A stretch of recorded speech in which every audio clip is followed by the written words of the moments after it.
Hello. So now that we are almost done with the Redis replication, let's take a bird's eye view of the entire replication process. Uh, we only have to implement two more stages for replication to be completed, and let me explain the entire process to you from scratch. Okay. I have a Redis master, and when a Redis slave is set up, the slave initiates a handshake with the master. At the end of the handshake, the master responds back with the RDB file, and uh, and when the RDB file is transferred to the slave, that indicates that that slave is caught up with the master. All right, because then it can replicate all the data that the master has from the RDB file, so it is caught up. So we should increment this variable called slaves caught up, and we have that in my connection pool. Let me show that to you. So in my connection pool, we have this variable, and we just need to increment it. When we send the RDB file, when we send the full resync, we should increment the slaves that are caught up. All right. So after that, whenever our master would receive a set command, the set command needs to be propagated down to the slave. And when the command is propagated down, we should increment the bytes that are sent to the slaves. This variable, again, we have it in a connection pool, bytes sent to slaves. And we should increment it to be equal to the byte size of the command that was propagated down to the slave. So now that a new command is propagated down, we don't know if the slave has processed it. So if we do not know if the slaves have processed it, we can't be certain that the slaves are caught up with the master, because maybe maybe the data was lost, maybe the connection broke, or whatever. So there is a mechanism to know if slaves are caught up, and that's called the wait command and the repl get ACK and the repl ACK response. So when we send new commands down to slaves, we can set this variable slaves caught up again to 0. All right, we have incremented the bytes sent down to slaves, and set slaves caught up to 0. After that, my master can receive a wait command. Now this wait command is what will allow the master to confirm if slaves are caught up with it or not. So when a master receives a wait command, it sends down a repl get ACK command to the slave. The slave responds back with repl ACK and a number. This number is the bytes that have been processed by the slave.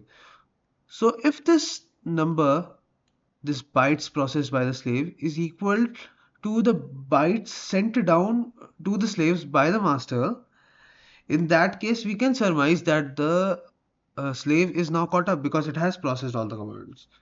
All right. So we can increment the slaves that are caught up for each repl ACK response from a slave. All right.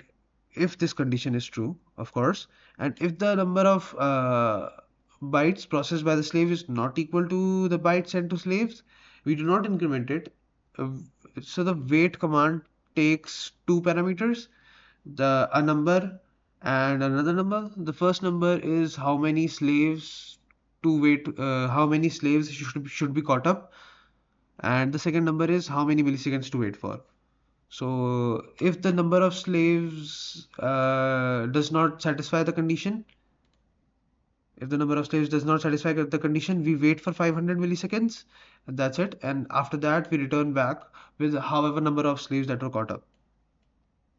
We return the number of slaves that are caught up. Now, the tricky thing about this is there is not a single slave. There can be multiple slaves. And for that, we can assume that there will be a slave 1 and a slave 2.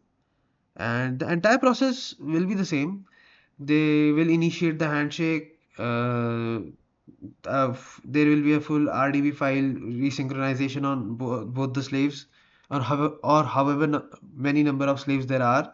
We increment the slaves that are caught up to be 0, to be 2, because 2 slaves in this example. And if we add 100, then this number would be incremented up to 100, because we would have sent down the RDB file to 100 slaves. Alright, after that, the master can receive a set command. The set command will be propagated down to both the slaves.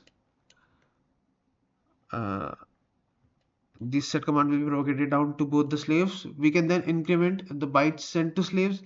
this will be just equal to the number of bytes that this command is. We can then set the slaves caught up to 0 because we don't know if the slaves have processed the command yet. We can only know that upon receiving a wait command. So the master receives a wait command and then it sends down a repl get ack to slave 1 and to slave 2. Alright. Both the slaves respond back with the repl ack and the number of bytes that they have processed. So if this number, so we received this repl ack from one slave. From one slave in the previous example. But in this example, we'll receive it from two slaves. So we'll check this condition right here for both. So if that number is equal to the bytes sent down, we can increment the slaves that are caught up. And if this number is also equal, then again we can increment slaves that are caught up.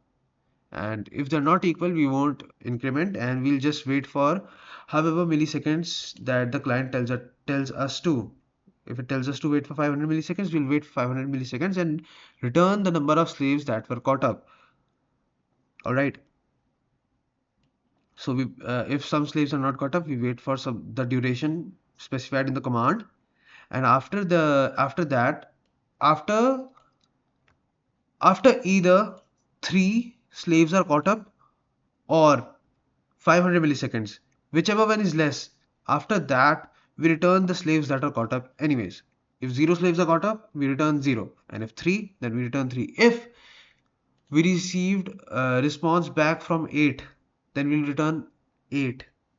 Alright, so that's how the entire replication process works. That's how a master can be sure that a slave is caught up with it.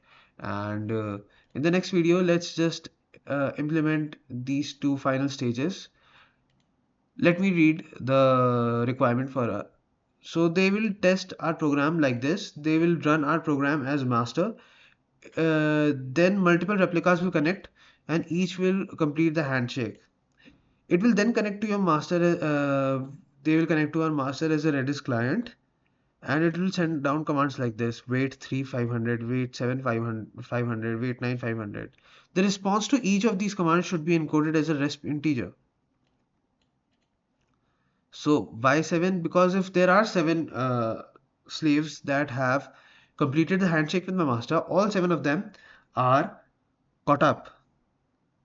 Alright, and if all 7 of them are caught up and no set command is being propagated down, all the slaves will be in a synchronized state with the master. So for all the wait commands that follow, we should return all the number of slaves that are caught up. Alright, and the next stage, I'm just exploring. Instead of just wait, they will first send down some set commands that will be propagated down to the slaves. Let me show you right here.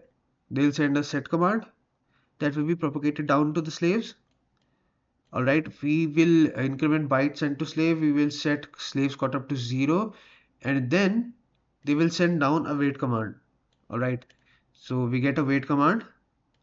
After that, we can send a repl get ack to both the slaves or however many slaves we have, and it will wait for a repl from the slaves.